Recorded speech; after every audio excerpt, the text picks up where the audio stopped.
Hey guys, Mr. B here. Just another little update. End of about the third week in October now. About 45 degrees out this morning, kind of chilly. Just have my coffee out in the backyard and taking a walk around the garden. Here's my some things I planted not too long ago. I think I only put these in the ground 3-4 weeks ago, but this first barrel here, this is where my the pumpkins were. And then I tried to grow the corn there, but Beau, the garden dog, decided to use those as chew toys.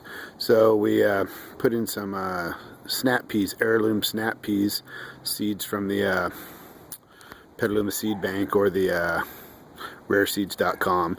So they're doing pretty good. They're going all the way up my little teepee structure there.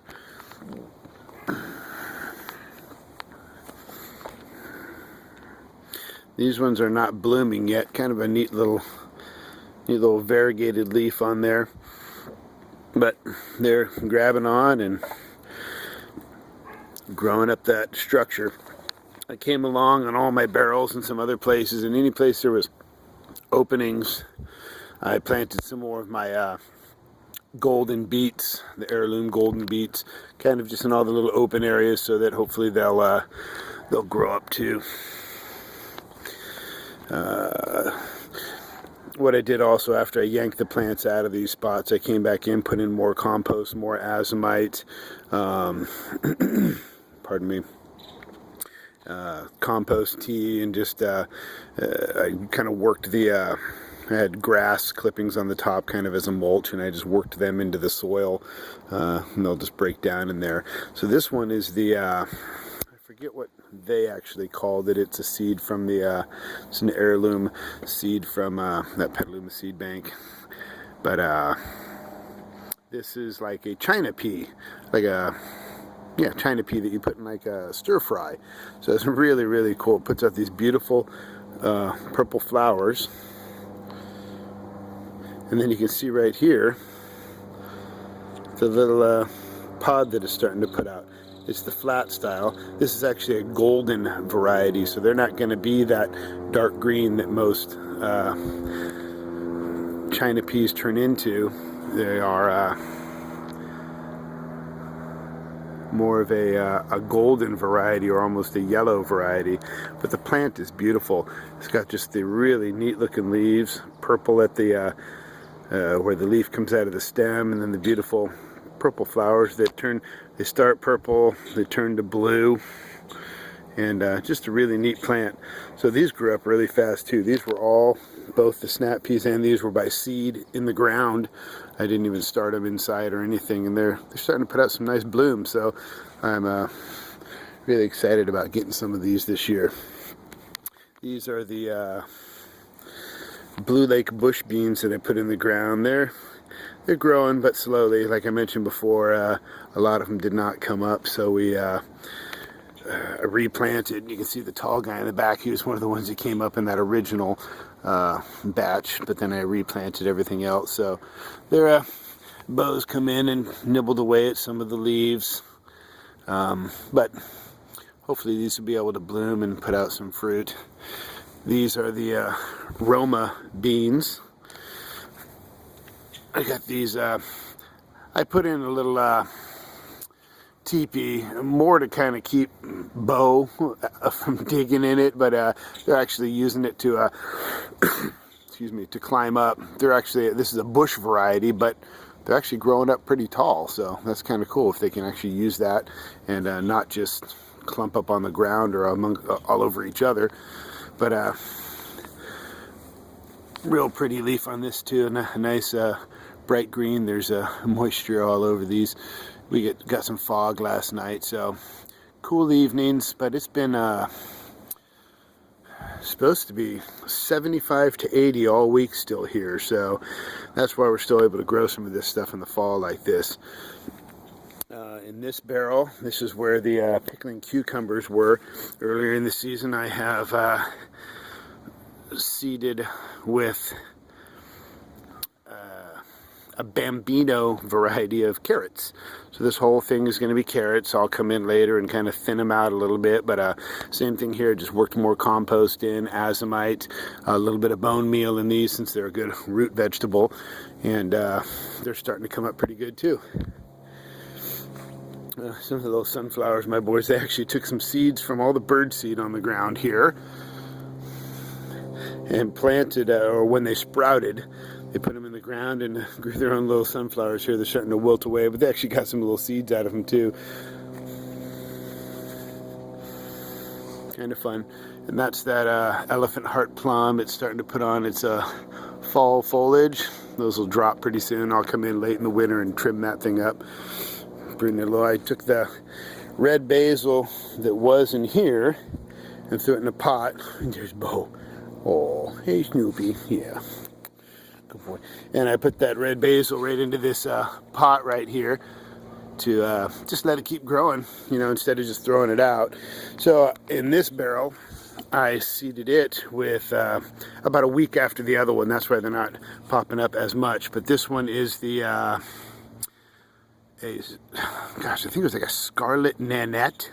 It's not a red variety, but it's a carrot, a nanette variety, kind of a longer variety than the little Bambinos. But they're coming up. I put almost a whole envelope in here, so hopefully they'll all come up, and then I'll just come in and thin them out.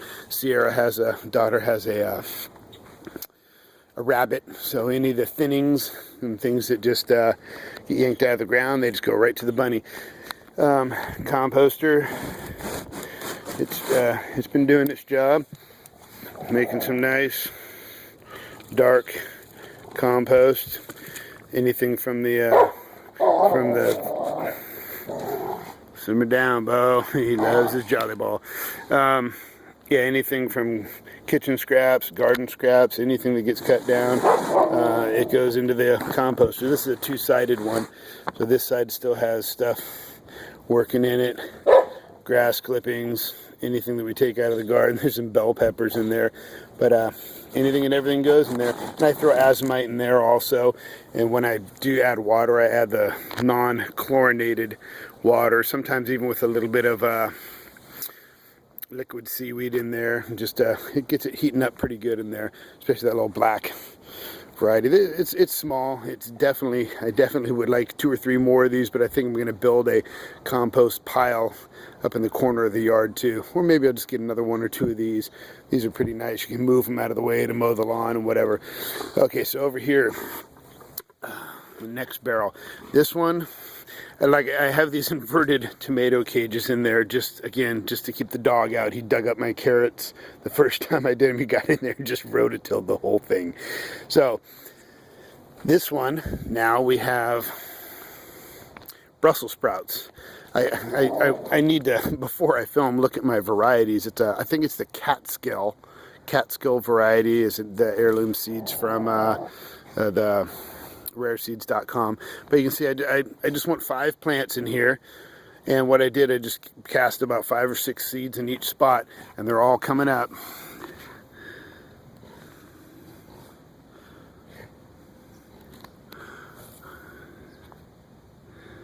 These are the Brussels sprouts, and then I'll come in a couple weeks, thin them out, leave only the best one. So there's going to be 5 in a little pattern, 1, 2, 3, 4, 5, and they'll grow up. You know, they should probably get, I don't know if this is a very big variety, maybe about 3 feet tall each stalk. They kind of like broccoli, they grow like broccoli. I think they're in the same family, and you know, they just grow the Brussels sprouts all over them. So the strawberry did real well this year. It started putting out a lot of nice new runners like this here, and I would just stick the new runner in the next little pot here where some had died, and they'd just really taken off. This was a runner that I stuck back in the ground. As you can see here, here's another runner right up here, and it has its own runner coming down here, and I stuck it in the ground, and it's all re-rooted. So I put all new ones in the top here because they had died off, and just from the runners, it's kind of propagated itself all the way around there again. So that's kind of fun. I think that's a big sequoia variety of strawberries. That nice tomatillo plant that Timothy had, that he pulled a volunteer out of the ground and planted it, and it got 3 feet tall and had them all over it. Well, Beau came in and had his way with it. Some of the remains on the ground here. I'm telling you, man, he drives you crazy sometimes. Babcock white peach. It's starting to drop its leaves again. These things hopefully will burst and get pretty big next year. I've only had them in the ground for I think 2 seasons now. The final barrel, I have not done anything with it yet. Still has some of those little orange tomatoes in it. Some of them are starting to rot. I haven't gotten out here and done anything with them, but there's still good tomatoes in there too. Green tomatoes. I'll come out pretty soon and just harvest all my tomatoes and do something with that. So what I finally did to keep Beau out of my big garden, oh you crazy dog, I got some picket fencing. This isn't where it's going. I mean, these are just the panels, but I'm going to have it basically go around the whole outside perimeter of the garden, the raised beds anyway, put a little gate in just to, then I don't have to put up this chicken wire and all this other stuff and just keep him out of there. So there's still a few things in here. Bell peppers are, I think there's still a few bells in here.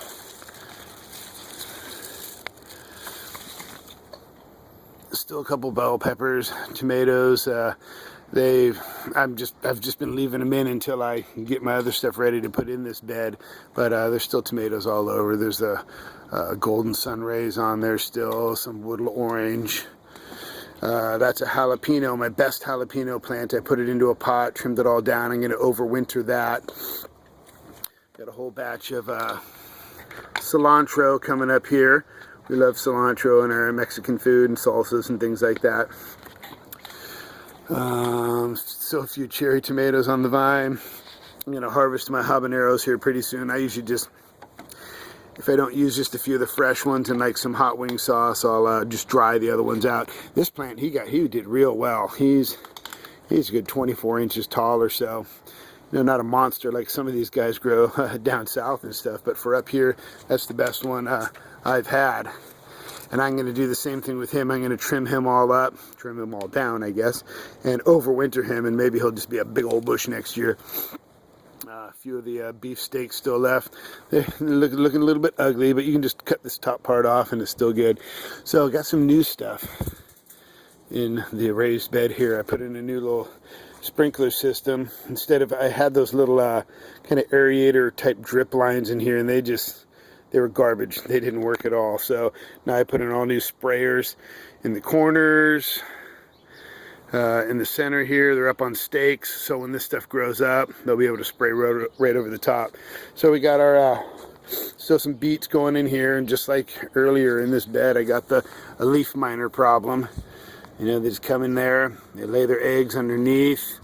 Let's see if we can see any eggs. Yep, there's some right there. Those little white spots, those are the eggs. They hatch, go right into the leaf, and there's like a little grub inside there, and he just rototills his way around. You can come in at night, put a flashlight behind him, and you can really see where the grubs are, and you just give them a pop, just squeeze them. But they don't kill the whole plant off, but usually just the leaves that have been there the longest, they're eating away at them. But there's still new stuff coming up. These are the red beets, a couple rows here. I just put in 3 rows here, boom, boom, boom, of golden beets. That's all golden beets there.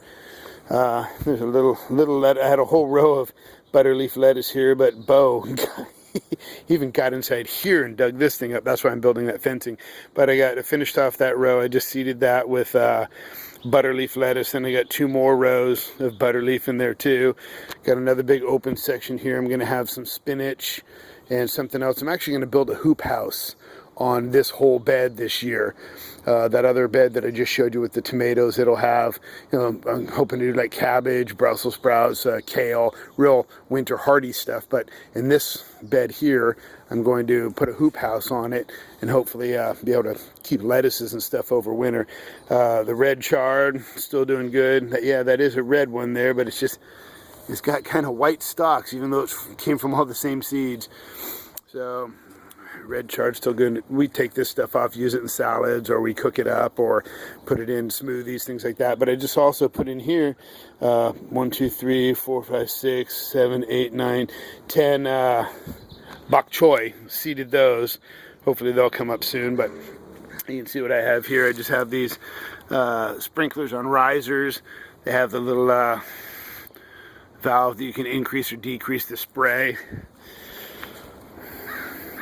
So this is the bed I'm going to put a hoop house over, and I'll film that later too after I put that on. Backside of the tomatoes.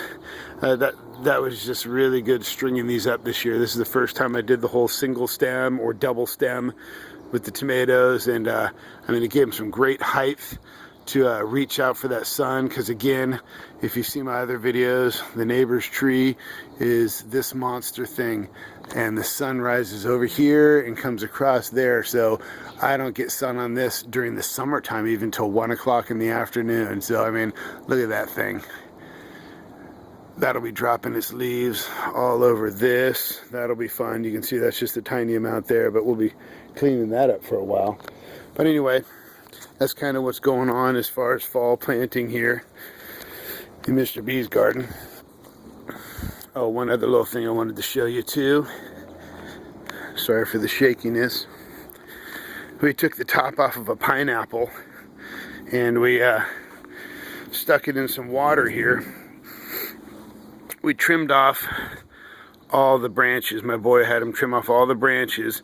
So all this stuff in the middle, this got actually new points and all new stuff down inside there. That's all new growth. This whole thing's just kind of, we propagated this, and you can see the water looks brown. That's just because it was a little bit of liquid seaweed in there too, but you can see what this has done.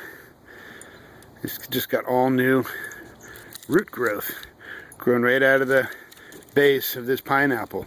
So we'll let that grow a little bit more, maybe put it in some dirt and see if we can keep it inside and get it growing during the winter time, and then plant it. I don't know, I mean, just kind of a fun thing to do. I doubt we'll be able to get anything off of it just because of our weather and everything out here, but just kind of fun to do, something to have the kids do. So, well, just one last thing. The Meyer lemon tree, it did pretty decent this year. Some nice Meyer lemons down there. We go. Big spider. Oh, he's not. Had a couple huge spiders up here this year. Really neat ones. Anyway, guys, thanks for watching. Subscribe if you like. Hit like if you want. Leave comments. Appreciate all you guys who subscribe and all you guys who watch my videos, and stay tuned. I'll have some more. Thanks, guys.